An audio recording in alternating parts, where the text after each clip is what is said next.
Hey everybody, it's David with No Chaser, and today's topic is something that I am going through, have gone through. I know a lot of people in recovery go through, and it's discovering yourself. Let's say you've had a long time of drinking and using, could be years, could be decades for some people.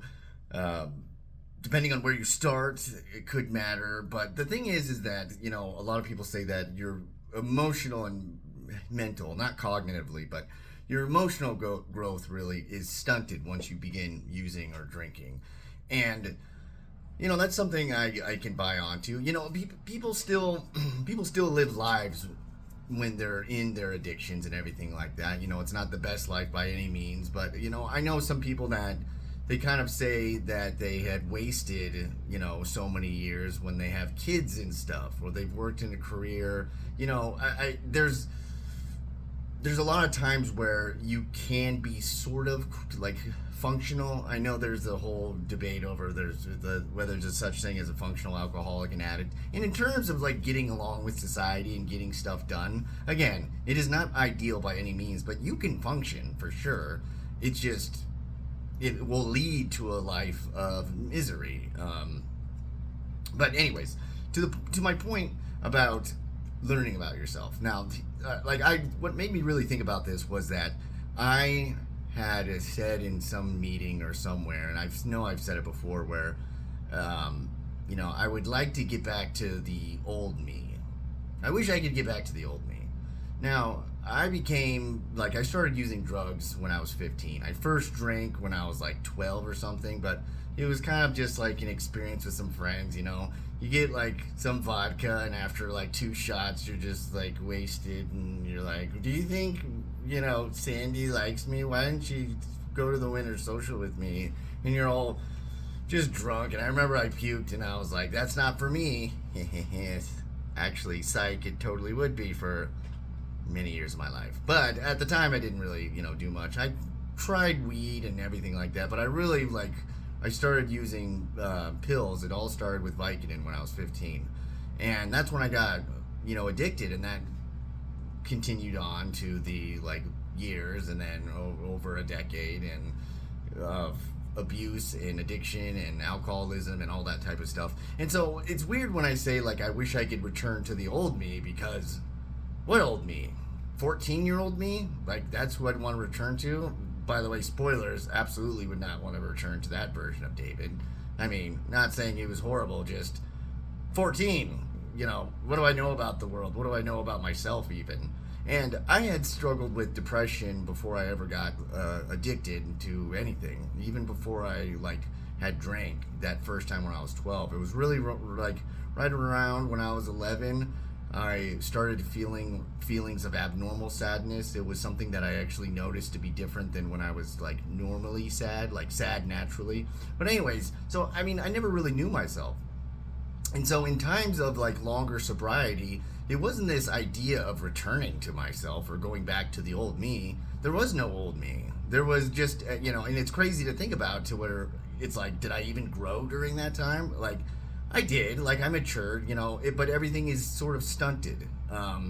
Everything is handicapped in a sort of way to how you mature and how you process things and how your life develops. And so I just thought, I remember when I had hit over a year of sobriety, which was so crazy to me. When I never thought I'd get over 6 months for the longest time. I was just drinking every day, and I saw no way out, and I didn't see any long-term sobriety whatsoever. But even after a year, I was just like, dude, I don't know who I am at all. Still, so much of my time has been just trying to stay the course, practicing recovery, trying to do, self-betterment and all that type of stuff. But there was no learning. And then, I relapsed, and I have another longer stint of sobriety. And I'm still, I kind of picked up where I left off, because no sober time is wasted. I totally with you where it can feel like that, especially when you've relapsed, and it's just because you go back to where you were, and it just feels like, I'm drinking, and I'm exactly where I'm at, if not worse. And so it feels like that sober time was a dream you had, and you're back to reality when you're drinking or using again. But it's not. There's things you learn and things that are in your mind that if you get clean and sober again, you can refer back to and you can grow from. But even with that being said, I still had no idea who I was. And let me tell you something. It's not fun to like learn who you are at 35. Not quite the greatest thing, but I tried to look at it in a better light. I tried to look at it in a way where it's like I can discover myself, and this could be something good. It doesn't have to be some hard challenge where it's just full of awkwardness, like a sort of midlife puberty I'm hitting. You know, this could be something where I can find things that I enjoy that I never thought I could. Because that was one thing about like the hope that I got from being sober, and from being sober now, is that, you know, if I don't know a lot about myself, there's a lot of good things I can discover about myself. Potential that I have, I can discover just things I like that I never thought I would like. You know, there's going to be like those ups and downs of any growing process. And yeah, it feels like I'm a little bit behind the eight ball because a lot of people have discovered who they are by the time they're my age. But, you know, I mean, there's, like I said, that key word potential there. I mean, for me, potential is one of the biggest harbingers of hope, because it's unknown, and it's unknown in a good way. There are so many bad things that are in that category of unknown, but to be a person that can discover themselves, and they can think with clarity of mind, and a big thing is they can be grateful for the life that they have.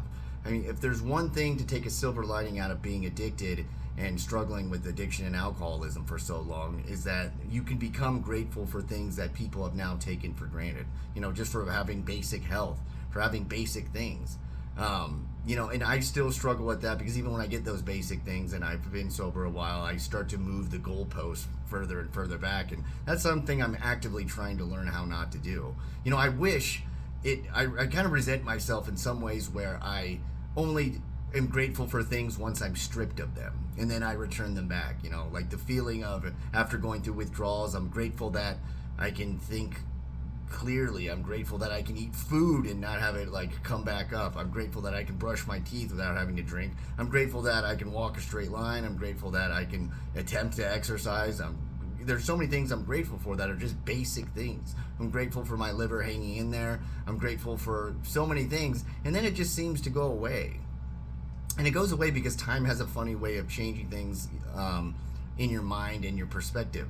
And I know that in this process, if I can form like myself, because it's one thing to learn about yourself, it's another thing to actually start to form yourself. And if I can form myself in sort of this like aura of gratitude, I think that would be the most, that would be the go-to thing. That would be what I'd want to do the most. I can become this person that practices gratitude in their life as a reflex, not just as something that I force myself to do, but eventually as a habit that I can do reflexively.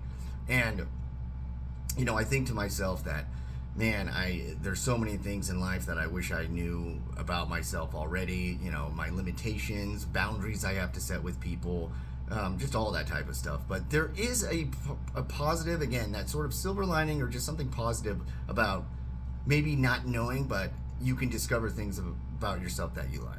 I'm actively trying to think of that. You know, I try to be in a more positive mindset, because I know that negative mindset it just takes a lot out of me.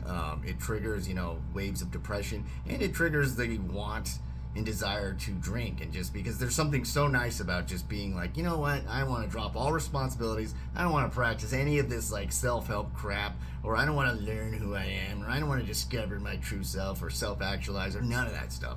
I'd rather just worry about one thing, getting drunk or high that day. Wouldn't that be nice? I was going to say my stupid brain, but another part of this is practicing positive self-talk.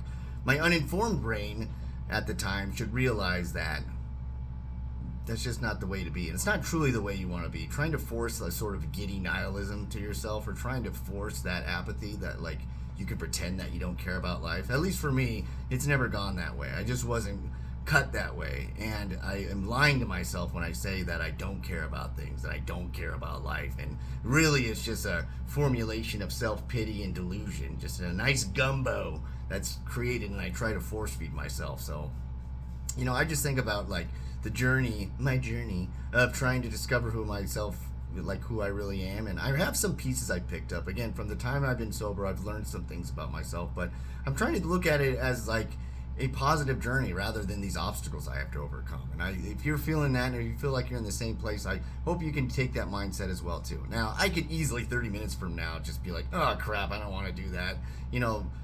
So many thoughts and mindsets can be fleeting, and there's just, especially me with new in recovery, there's so much stuff going on and the changing of your moods and everything. But to keep hold of that and try to be positive, I think is just, it's what I have to do.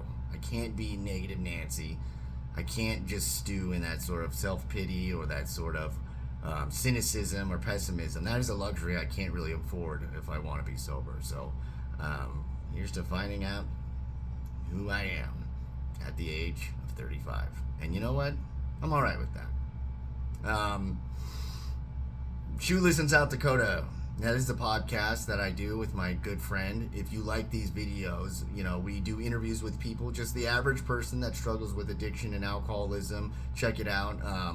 We do a few interviews. Most of our shows are us. We talk a lot about mental health. We talk a lot about addiction and get really in depth with stuff. And we're also pretty silly and funny at times. I would like to think so. So it's Shoeless in South Dakota. It's on all major podcast players. I can put a link to our website in the description here.